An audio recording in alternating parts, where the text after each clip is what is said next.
말씀에는 성경을 뭐라 말씀해요? 기록된 하나님의 말씀을 성경이라고 얘기한다는 얘기죠. 성경을 다른 말로 말하면 뭐라고 한다고요?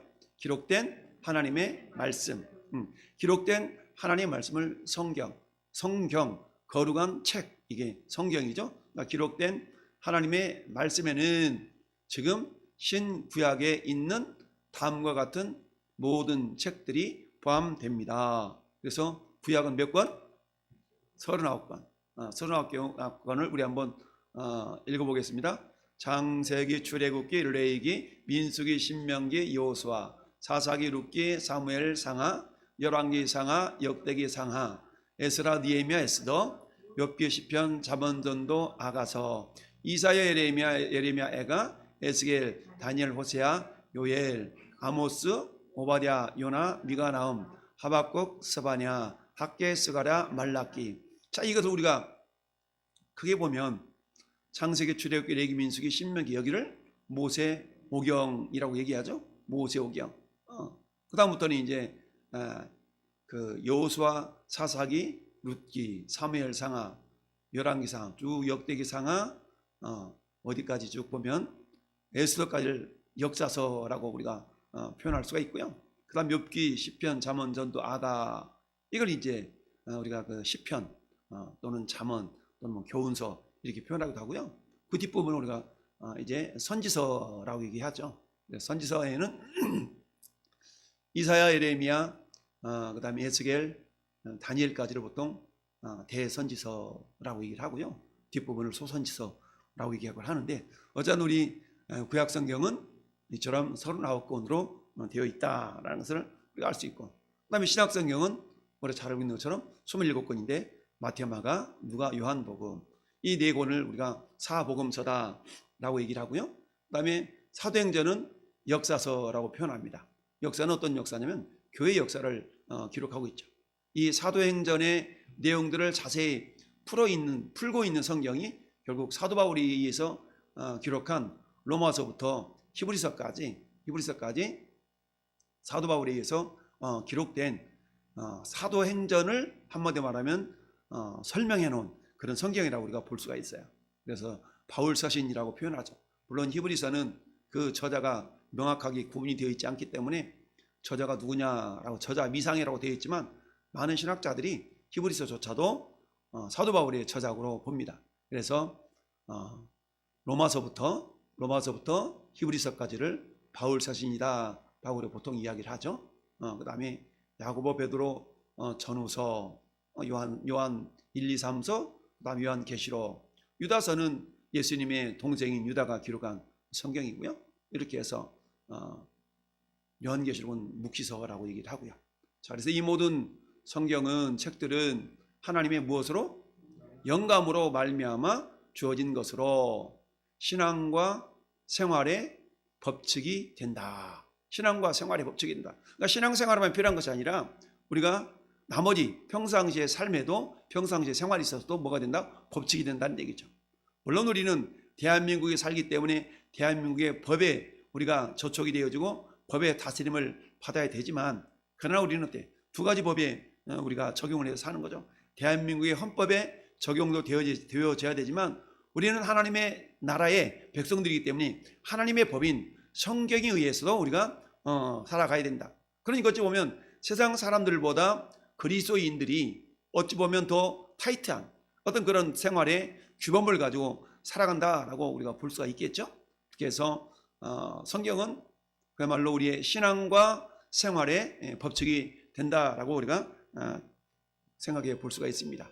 그래서 여기에 대한 근거 말씀으로 누가복음 16장 29절, 저 말씀은 어때요?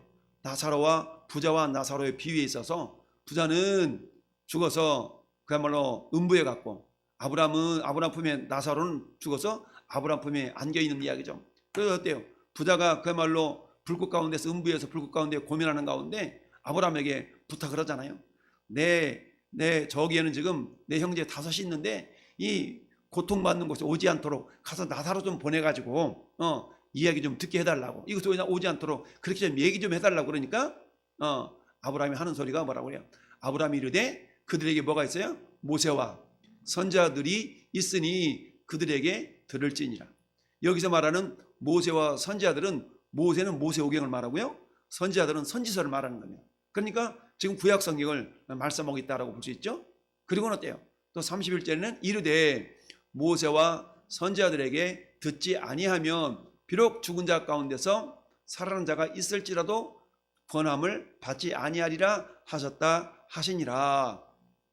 그랬더니 뭐라고 얘기해요? 안 돼.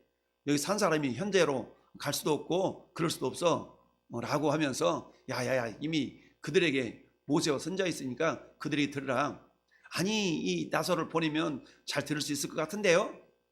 그랬더니 죽은 자가 살아나서 말한다 할지라도 성경을 통해서 깨닫지 못한 사람은 받아들일 수 없다라고 이야기한다는 얘기죠. 그러면서 에베소서 2장 20절에도 시작. 너희는 사도들과 선지자들의 터 위에 세우심을 입은 자라. 그리스도 예수께서 친히 모퉁이 돌이 되셨느니라. 아멘. 그러니까 에베소 교회 성도들을 향해서 하시는 말씀이 사도 바울이 뭐라고 얘기해요? 너희는 사도들과 선지자들의 터. 이 사도들은 지금 기록되어져 있지는 않지만 기록되어질 신약성경에 대한 예수님의 가르침을 말씀하고 있는 거예요. 예수님의 가르침이 신약성경이니까 예수님의 가르침과 그 다음에 선지자들의 터. 선지자들은 어떤 선지자예요? 구약성경을 기록한 선지자들을 말씀하고 있죠. 터 위에 세우심을 입은 자라. 즉 신약의 모든 교회는 구약의 말씀과 예수님의 말씀에 의해서 세워졌다라고 성경은 말씀을 하고 있습니다. 자, 또한 계시록 22장 18절 19절에는 성경의 어떤 권위에 대한 부분을 우리가 말씀하고 있어요. 자, 같이 한번 18절 19절 두 가지 읽어봅시다. 내가 이 두리마리의 예언의 말씀을 듣는 모든 사람에게 증언하노니 만일 누구든지 이것들 외에 더하면 하나님이 이 두루마리에 기록된 재앙들을 그에게 더하실 것이요 또 만일 누구든지 이 두루마리의 예언의 말씀에서 제하여 버리면 하나님이 이 두루마리에 기록된 생명나무와 및 거룩한 성에 참여함을 제하여 버리시리라. 아멘. 무슨 말씀입니까? 우리는 성경 66권을 정경으로 받아들이고 있거든요. 그러니까 이 66권 외에 또는 66권에서 빼거나 66권 외에 어떤 걸 더 더하면 이 말이죠. 그러니까 더하거나 빼지 말고 66권을 받아들이라라는 것을 우리가 이해하면 되겠습니다. 그러면서 우리가 아까 읽어봤던 이 모든 성경은 그래서 이 모든 성경은 구약 성경뿐만 아니라 신약 성경 그래서 66권을 우리가 말씀한다라고 이해하면 되겠습니다. 모든 성경은 하나님의 뭘로? 감동으로 또는 영감으로 된 것으로 교훈과 책망과 바르게 함과 의로 교육하기에 뭐하다? 유익한 책이 성경이다 라고 볼 수 있습니다. 자, 두 번째, 자, 이 성경의 영광과 권위에 대한 그 성경의 세 번째 부분은 자, 일반적으로 외경이라고 불리우는 책들이 있어요. 외경이라고 있는데 자, 보통 이제 그 우리가 성경적인 그런 내용, 하나님의 말씀이라고 하는 내용들이 크게 세 부분으로 나눠지는데 첫 번째는 정경이라는 게 정경. 정경은 우리가 받아들이고 있는 성경 66권을 정경이라고 얘기해요. 두 번째는 외경이라는 게 있어요. 외경. 이 외경이라고 있는데 이 뒷부분에 설명이 되어지겠지만 외경이라는 것은 우리가 구약 성경은 히브리어로 기록되어 있잖아요. 신약 성경은 헬라어로 기록되어 있어요. 그래서 헬라 시대 때에 구약 히브리어를 이스라엘 백성들이 이제 이해할 수 있도록 이렇게 뭘로 바꾸냐면 헬라어로 바꿔요. 구약 성경의 헬라어로 바꿔가지고 기록한 성경을 70인역이라고 합니다. 70명이었던 신학자들이 대충 한 75명 되는데 정확하게는 70몇 명 되는데 70명이라고 얘기하면서 70인역이라고 합니다. 그래서 히브리어를 헬라어로 번역한 성경을 70인역이라고 하는데 이 70인역에는 기록이 되어져 있는데 그걸 포함시키고 있는데 우리가 정경으로 받아들이고 있는 그런 어떤 성경에는 없는 이 성경을 보통 외경이라고 얘기합니다. 그래서 이 외경은 캐톨릭 성경에는 이 외경이 포함되어 있죠. 그래서 보통 캐톨릭 성경에는 14권인가? 이렇게 7권에서 14권 사이에 포함되어 있어요. 근데 우리 기독교에서는 외경을 받아들이지 않죠. 그렇게 해서 외경이라는 것처럼 그렇게 기록된 책이고 그 다음에 외경 말고 위경이라는 게 위경. 위자라는 말은 거짓된 책이라는 얘기죠. 위경이라는 것이 있는데 위경이라는 것은 그 성경이 멈춰지고, 즉 구약 성경이 멈춰지기가 말라기 때잖아요. 말라기부터 예수님 오시기까지 어떤 그 사이에 기록되어진 그 책들이 있어요. 이 책들을 우리가 위경이라고 얘기하는데, 어쨌든 자, 일반적으로 외경이라고 불리는 책들은 신적 영감으로 된 것이 아니기 때문에 성경의 정경의 일부가 아니다. 따라서 하나님의 교회에서 아무 권위가 없고, 또한 다른 인간적인 저작물보다 더 나을 것이 없으며 사용 가치가 있는 것도 아니다라고 성경을 이렇게 우리가 정의하고 있어요. 그런데 개돌리거든 그걸 귀하게 여기는 부분이 있죠. 우리가 참고는 할 수 있지만 그것을 하나님 말씀으로 우리가 받아들이지는 않는다라는 것을 우리가 알아야 됩니다. 자, 그래서 누가복음 24장 27절을 보니까 시작. 이에 모세와 모든 선지자의 글로 시작하여 모든 성경에 쓴 바 자기에 관한 것을 자세히 설명하시니라. 예수님이 부활하신 이후에 엠마오로 가는 그 길에서 두 제자를 만나서 주님이 지금 풀어 설명해 주신 말씀인데, 예수님이 말씀해 주신 내용이 뭐예요? 모세는 모세오경을 말씀하고 있고요, 모든 선지자들의 글, 이것은 뭡니까? 선지서를 말씀하고 있죠. 그래서 모든 성경에 쓴 글로 시작하여 모든 성경에 쓴, 나머지 모든 성경은 구약 성경의 선지서를 말하고 또는 예언서를 말하고 이런 내용들이겠죠. 자기에 관한 것들을 자세히 설명하시니라. 그러니까 구약 성경에 기록되어 있는 메시아에 대한, 그리스도에 대한 이야기를 예수님이 다메섹 도상으로 가는, 다메섹이 아니라 엠마오로 가는 길에서 두 제자에게 말씀하신 그 내용입니다. 자, 44절에도 또 이르시되 내가 너희와 함께 있을 때에 너희에게 말한 바 곧 모세의 율법과 선지자의 글과 모든 것이 이루어져야 하리라 한 말이 이것이라 하시고, 그러니까 예수님은 구약 성경을 크게 세 부분으로 좀 말씀하고 계시죠.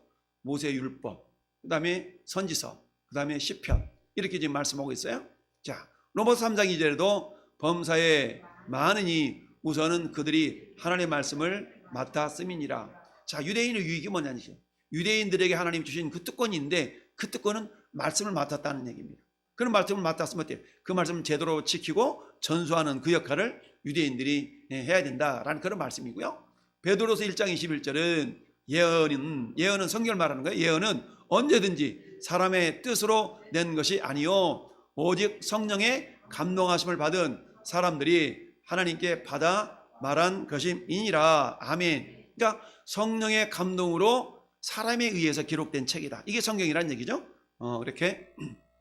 그래서 네 번째, 성경의 어떤 그 부분에 대해서는 성경의 권위가 있다라고 말씀하고 있는데, 그 권위 때문에 우리는 성경을 믿고 순종해야 하는 것인데, 성경의 권위는 어떤 사람이나 교회의 증거에 의해서 좌우되는 것이 아니고 그것이 저자이시오 진리의 자체이신 하나님께 전적으로 달려있다. 그러니까 성경의 권위가 하나님께 있다는 얘기입니다.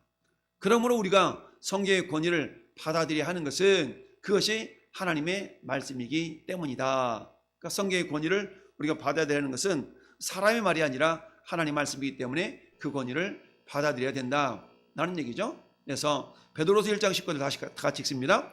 또 우리에게는 더 확실한 예언이 있어서 어두운 데를 비추는 등불과 같으니 날이 새어 샛별이 너희 마음에 떠오르기까지 너희가 이것을 주의하는 것이 옳으니라. 그 다음에 20절도 먼저 할 것은 성경의 모든 예언은 사설이 풀 것이 아니니 예언은 언제든지 사람의 뜻으로 낸 것이 아니요 오직 성령의 감동하심을 받은 사람들이 하나님께 받아서 말한 것이니라. 아멘. 우리가 아까 읽어본 디모데후서 3장 16절도 같은 개념이겠죠. 뿐만 아니라 요한일서 5장 9절을 같이 읽어보면 만일 우리가 사람들의 증언을 받을진대 하나님의 증거는 더욱 크도다. 하나님의 증거는 이것이니 그의 아들에 대하여 증언하신 것이니라. 아멘. 하나님의 아들에 대한, 예수님에 대한, 성경이 예수님에 대한 증거다라는 얘기입니다. 자, 성경의 어떤 권위된 부분인데 계속 제목이 틀려졌네요.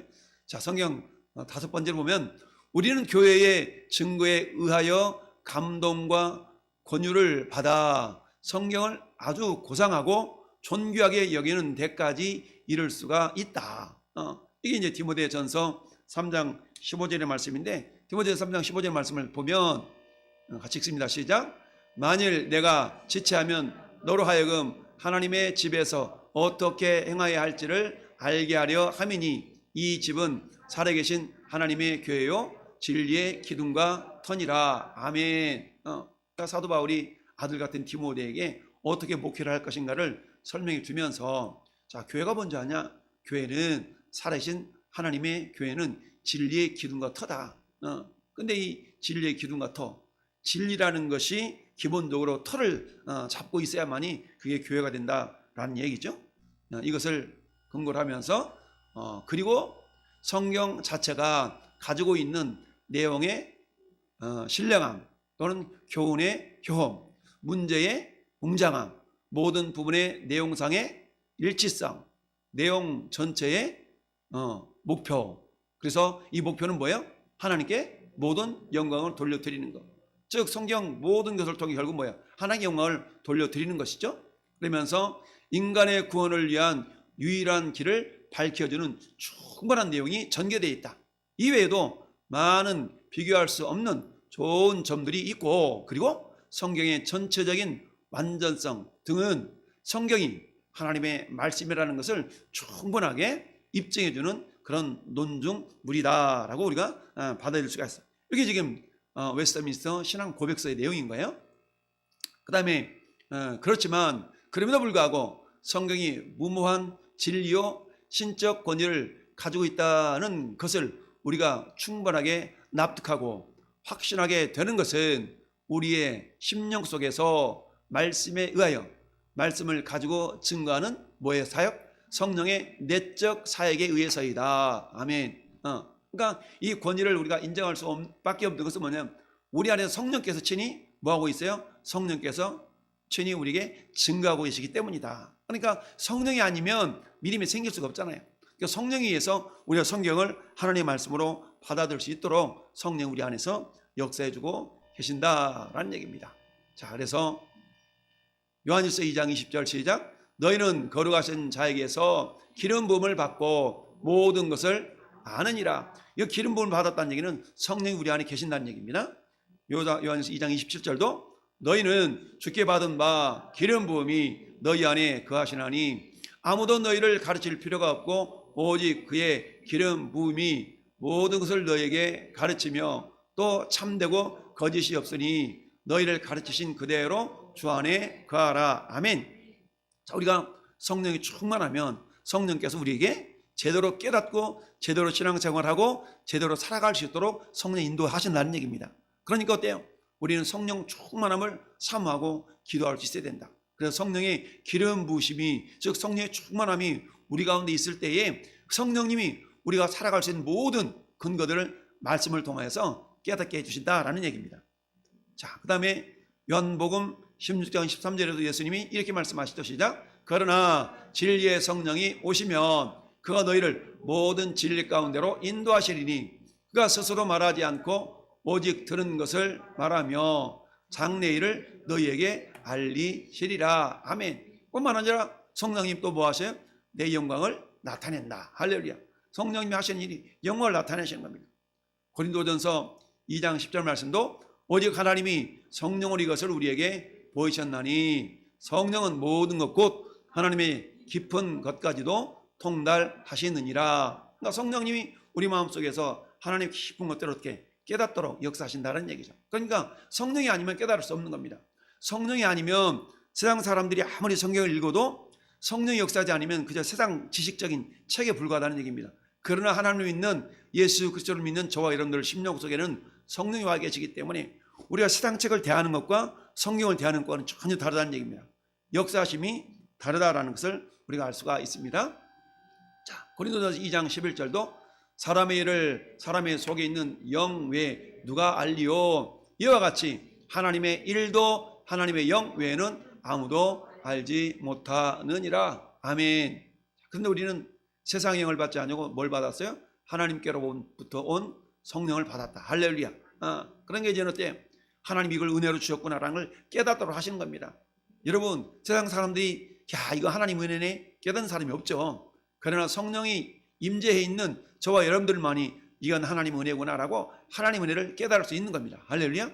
자, 이사야 59장 21절도 이렇게 말씀합니다. 시작. 여호와께서 이르시되 내가 그들과 세운 나의 언약이 이러하니 곧 내 입에 있는 나의 영과 내 입에 둔 나의 말이 이제부터 영원토록 내 입에서와 내 후손의 입에서와 내 후손의 후손의 입에서 떠나지 아니하리라 하시니라. 여호와의 말씀이니라. 아멘. 여러분, 지금 성경이 1600년에 걸쳐서 기록됐다고 그랬죠. 모세는 주전 1500년, 지금부터 말하면 3500년 사람 아니겠어요? 그러니까 3500년 전에 모세가 기록한 그 성경이 지금도 내 자손과 너와 내 후손과 내 후손의 후손의 입에서 떠나지 아니하리라.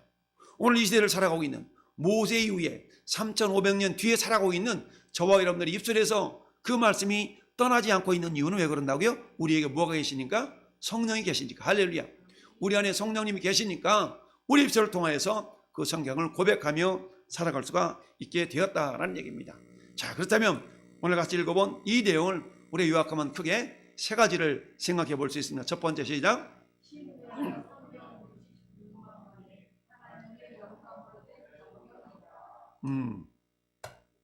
신구약 성경 66권만이 하나님의 영감으로 된 정경이다. 66권만이. 그래서 성경은 몇 권이라고 물어볼 때 물론 통을 한권으로 되어 있지만 이것은 낱낱 66권, 구약 39권, 신약 27권으로 이게 구성된 것이 하나님 말씀 성경이다. 두 번째, 시작. 성경은 하나님의 말씀으로 참된 권위를 가지고 있다. 아멘. 그러니까 성경만이 하나님의 어떤 참된 권위가 있다라는 얘기예요. 세 번째는 시작. 우리는 성경의 증거하심으로 인해서 성경의 권위를 납득하고 확신하게 한다. 아멘. 성경 자체에서 당신의 권위를, 성경의 권위를, 말씀이 하나님이시기 때문에 권위를 드러낼 수가 있다라는 이야기입니다. 자, 그렇다면 이것은 어떤 의미가 있냐? 같이 읽어보겠습니다. 하나님께서는 인간 기록자들의 성품, 기질과 은사와 재능과 교육과 교양과 용어와 문체들을 있는 그대로 사용하시되 성경의 각 부분, 심지어는 문자들 1.1획에까지 완전히 영감하셔서 절대로 오류가 없도록 보고하시고 성경을 기록하게 하셨다. 아멘. 이건 뭔 말이냐면 이런 거예요. 여러분, 누가는 어떤 사람이냐? 누가는 의사였어요. 그러니까 누가는 사도 바울이 사역함에 있어서 사도 바울의 건강을 관리해주고 책임을 주었던 그 사람 중에 한 사람이 이 누가 아니겠어요? 그러니까 누가는 의사예요. 의사다 보니까 성경을 기록함에 있어서 어떤 그 의료적인 그런 부분들이 누가복음에 보면 자세하게 나타나 있어요. 그 의사로서의 그 인격과 재능, 은사와 재능을 그대로 사용하신 거예요. 근데 사도 베드로는 어떤 사람이었어요? 어부였잖아요. 어부였고 기질이 다혈질적인 기질이었어요. 근데 그가 성령으로 그 인격이 변화가 되니까 이 베드로 전후서를 보면 이 베드로의 인격이 어떻게 변화가 되어지는가를 우리가 알아볼 수가 있도록 되어 있다라는 얘기입니다. 그래서 성품과 기질과 은사와 재능, 교육과 교양 이런 부분들이 자세히 나타나 있다라는 얘기입니다. 그래서 이것을 우리가 어떻게 받아들이냐면 유기적인 완전 축자 영감설이라고 합니다. 성경이 어떻게 기록되어 있는가를 나타내는 여러 가지 그런 어떤 호칭들이, 명칭들이 있는데 우리가 받아들이는 것은 유기적이라는 얘기는 기계적이라는 것의 반대거든요. 기계적은 뭐예요? 로봇에다가 프로그램을 딱 집어넣으면 그 로봇은 그 프로그램에 입력된 대로만 뭔가를 행하잖아요. 그래서 자동차를 만들 때도 동일한 똑같은 방법을 실수 없이 행하는 것은 로봇가 프로그램에 의해서 뭔가를 수행해낼 때 이걸 뭐라고 합니까? 기계적이라고 얘기해요. 기계적이다. 그런데 우리는 어때요? 기계적이 아니라 유기적이라는 얘기는 뭡니까? 스피드가 늘었다 줄었다 하기도 하고 때로는 실수하기도 하고 이런 모든 것들을 우리가 유기적이다라고 표현하고 있죠. 그래서 유기적인 완전한 축자라는 말은 뭐예요? 글자 하나하나까지도 이런 뜻이에요. 글자 하나하나까지도 성령에 의해서 감동이 되어진 것이 성경이라는 얘기입니다. 할렐루야. 이렇게 우리가 이해하면 되겠습니다. 자, 그렇다면 이걸 요약해서 한번 보면 모든 성경은 그렇기 때문에 우리가 어떻게 우리에게 주어져 있습니까? 라고 우리가 질문을 받는다면 하나님의 감동으로 성령의 영감으로 된 것이다 라는 얘기죠. 이건 우리가 아까 읽어본 군계의 말씀에 있으니까 넘어가기로 하고요. 두 번째, 자, 구약 성경을 크게 세 부분으로 나눠 보십시다. 예수께서 엠마오로 가는 두 제자에게 하셨던 말씀을 통하여서, 자, 보니까 내가 너희와 함께 있을 때에 너에게 말한 바 곧 모세의 율법과, 그러니까 뭐예요? 율법서를 말하는 거죠. 율법서, 즉 창세기, 출애굽기, 레위기, 민수기, 신명기, 모세오경을 말씀한다 할 수 있겠고요. 그 다음에 선지자의 글과, 이건 뭐예요? 선지서를 말하겠죠. 선지서, 대선지서, 선지를 말하겠고, 그 다음에 시편, 이건 시편서는 시편, 잠언, 전도, 아가서, 이걸 시편이라고 얘기해요. 여기에 기록된 모든 것이 이루어져야 하리라 한 것이 이것이니라 하시고, 그러니까 여기에 뭐가 기록되어 있냐면 예수님에 대하여서 기록되어 있다는 얘기입니다. 그래서 우리가 구약 성경에서 충분히 주님에 대해서, 예수님에 대해서 우리가 알 수가 있다라는 얘기고요. 그 다음에 정경인 신구약 성경 66권 외에 그 어떤 말씀이나 책을 더하거나 또는 이 책들 중에서 무엇을 빼거나 더하는 것이 합당한가, 가능한가 라고 질문했을 때 그렇지 않다라고 아까 우리 뒤에 계시록 말씀을 읽어봤죠. 신구약 성경 외에 그 무엇이라도 가감할 수가 없다라는 얘기입니다. 이 말씀은 귀하기 때문에 다시 한번 우리 같이 한번 읽어보겠습니다. 시작. 내가 이 두루마리의 예언의 말씀을 듣는 모든 사람에게 정언하노니 만일 누구든지 이것들 외에 더하면 하나님이 이 두루마리에게 기록된 재앙들을 그에게 더하실 것이요, 만일 누구든지 이 두루마리의 예언의 말씀에서 제하여 버리면 하나님이 이 두루마리에 기록된 생명나무와 및 거룩한 성의 참여함을 제하여 버리시리라. 아멘. 무슨 말씀이에요?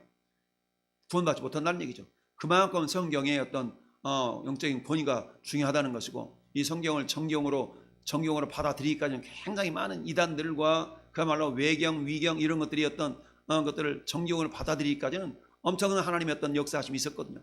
그래서 마침내 성경 66권을 우리가 정경으로 받아들이면서 이제 우리가 그걸 통해서 우리가 신앙생활을 함에 있어도 전혀 부족함이 없는 디모데후서 3장 16절과 같은 그런 말씀의 내용이 우리에게 주어져 있다라는 얘기고요. 그래서 성경을 진리의 말씀, 정확무한 하나님의 말씀으로 신뢰하고 순복하기 위해서는 반드시 누구의 도우심과 역사하심이 임해야 된다라고 한다고요? 진리의 성령의 인도하심과 가르치심이 전적으로 필요하다. 그러니까 예수 믿는 저와 여러분 안에는 누가 계세요? 성령님이 내주에 계셨죠? 성령님이 내주에 계시는데 그 성령님이 어때요? 우리를 통하여서 나타나셔야 되고 성령이 역사해 주셔야 된다는 얘기죠. 그래서 성령이 내주에 계시는 것과 성령의 충만한 말은 다르다고 그랬어요. 그래서 저러한 역사가 나타나기 위해서는 성령이 충만해야 된다. 할렐루야. 그러기 위해서는 어때? 날마다 말씀으로 기도로 깨어있지 않으면 성령 충만할 수가 없다. 그래서 성령 충만은 따로, 성령 충만은 말씀 충만입니다. 성령 충만은 기도 충만입니다. 그래서 말씀과 기도, 말씀 충만, 기도 충만이 결국 성령 충만이다. 그래서 성령이, 진리의 성령이 그야말로 우리를 인도하고 가르치서 하나님의 말씀을 깨닫도록 하시는데, 이처럼 제대로 된 깨우침을 우리가 받기 위해서는 성령이 충만할 수 있도록 우리가 말씀과 기도로 깨어있지 않으면 안 된다라는 얘기입니다. 그래서 성경을 아무라도 능히 폐할 수가 없다라는 것을 성경이 말씀하고 있죠. 자, 요한복음 10장 35절에 예수님이 뭐라고 말씀하셔요? 성경은 폐하지 못하나니. 아멘. 성경은 폐할 수 없다라고, 전혀 불가능하다고 얘기합니다. 야, 성경 아무것도 아니야, 성경은 보통 책과 같아 라고 할 수가 없다는 얘기죠. 성경 자체적으로 그 어떤 권위와 영감에 대해서 증명하고 있기 때문에 그렇다라는 얘기입니다. 자, 그렇다면 우리 삶을 한번 적용시켜본다면 외경이나 위경은 왜 정경의 일부가 될 수가 없다고 그랬어요? 그것은 신적 영감으로 된 것이 아니기 때문에 그렇다라는 얘기입니다. 그러나 성경 66권은 어때요? 하나님의 감동으로 된 것이다. 그래서 교훈과 책망과 바르게 함과 의로 교육하기에 뭐하다? 유익하다라는 얘기입니다. 자, 아까 살펴봤던 정경은 뭐냐? 정경은 성령의 감동으로 기록되어서 성경으로 인정된 책을 정경이라고 얘기하고요. 외경이라는 것은 헬라어 70인역과 라틴 빌게티역에는 들어있으나 히브리 성경에서 제외된 책들을 보통 우리가 외경이라고 얘기한다. 근데 캐톨릭에서는 저 외경 일부가 들어가 있다라는 얘기고요. 그 다음에 위경이라는 것인데, 이 위자는 거짓 위자죠. 신구약 중간사와 초대교회 시절에 대략 BC 200년경에서 주 200년경 사이에서 기록된 유대 문헌들을 보통 위경이라고 얘기한다. 그래서 이것들은 정경이나 외경에 들지는 않는 그런 기록들이지만 또 유대인들이 신앙생활에 있어서 또 귀하게 여기는 것들이긴 한데 그것은 성령의 감동으로 된 책이 아니기 때문에 위경이라고 표현하고 있다. 그렇게 해서 자, 당신은 신구약 성경을 살아계신 하나님의 정확 무한 진리의 말씀으로 신뢰하고 순복하고 계십니까? 이거 우리가 직분자들을 세울 때에 우리가 다짐하는 그런 말씀이죠. 질문에 네 번째 질문이 들어있는 거죠. 그렇습니다. 자, 우리 요한계시록 1장 3절을 우리 합독하고 말씀을 마치도록 하겠습니다. 이 예언의 말씀을 읽는 자와 듣는 자와 그 가운데 기록한 것을 지키는 자는 복이 있나니 때가 가까움이니라. 아멘. 할렐루야. 자, 성경의 권위와 성경의 정경 권위에 대해서 우리가 오늘 살펴봤는데요. 저는 여러분들이 오늘 말씀을 통해서 성경이 어떻게 영감이 되죠, 어떤 권위를 가지고 있는가 우리 이미 다 알고 있지만 다시 한번 성경을 통해 우리가 확정의 보물에 인해서 성경이라는 것은 디모데후서 3장 16절의 말씀처럼 그야말로 우리 신앙생활 함에 있어서 유익하다, 그리고 부족함이 없다라는 걸 기억하면서 성경 66권 외에 그 어떤 것도 우리의 신앙의 가치를 높이거나 낮추거나 하는 데 있어서 절대적으로 필요한 것은 아니다. 참고는 할 수 있지만 라는 걸 기억하면서 오늘 우리에게 말씀을 주신 하나님께 감사하고 그 말씀을 통해 우리 구원받고 영생 얻은 자가 됨을 감사하고 이 구원의 비밀을, 이 구원의 진리를 하나님 나라를 통해서 잘 증거할 수 있는 축복의 통로들로 우리가 쓰임받고 살아갈 수 있도록 우리 하나님 역사해달라고 우리 잠깐 한번 합심하여 기도하겠습니다.